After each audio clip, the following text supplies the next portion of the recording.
Okay, in this video I'm going to walk you through using the application end-to-end. So the first part of the video will just be an end-to-end transcription project. The second part of the video I'll do some tips and tricks, as well as go into some error messages that we've enabled in the application, just so that if you run into it, you know what to do. So I've opened up the application. The first step is to disable the internet. I'm going to click on this arrow here.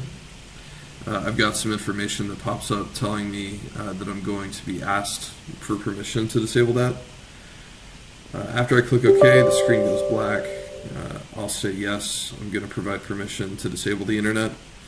Once I do that, you'll see down here in the corner that I have no internet access. So you should be able to confirm that you're no longer connected at that point. Once you're disabled, once the internet is disabled, you're ready to begin the transcription work. So I'm going to select that file by clicking this arrow here. I've got some more information about what's going to happen once I select a file. I've got the zip folder that I downloaded. You'll see that I'm in my downloads folder.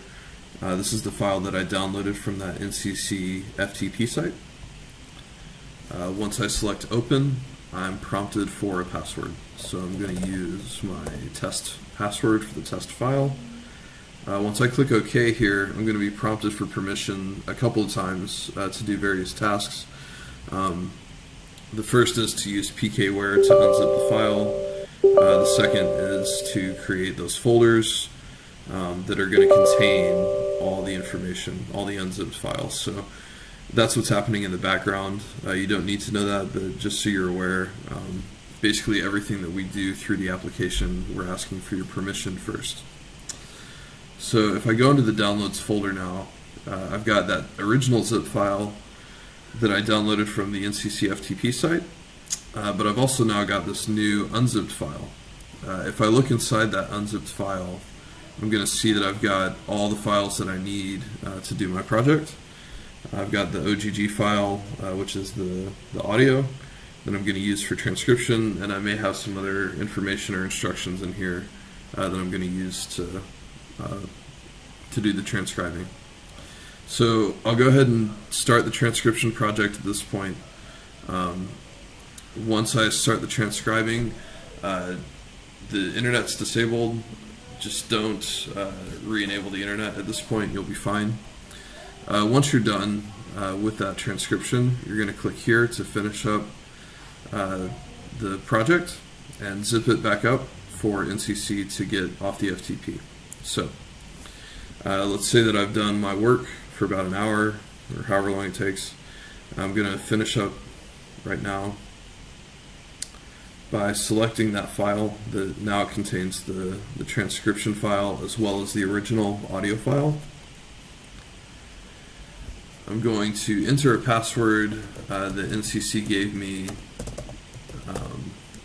for this file. In this case, I'm just going to use testing123 as well, so that I'm going to have the same password that I had to originally unzip. Once I click OK, I'm going to be prompted once again for permission to create that using NCC's or using pkware.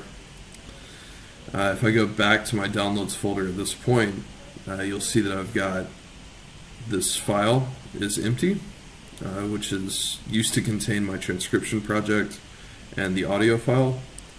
I've got that original file that I downloaded, and now I've got a new file, a third file.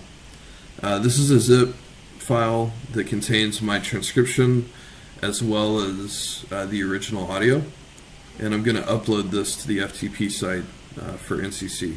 They should give you instructions on how to do that. So now at this point you're done. So you can close the application and re-enable the internet. And at this point you're going to be prompted for permission to re-enable the internet one more time. So that is a basic transcription project end to end. In the next video I'll go over things that may or may not help you out, some tips and tricks, as well as an error message that will come up if you happen to re-enable the internet while you're working.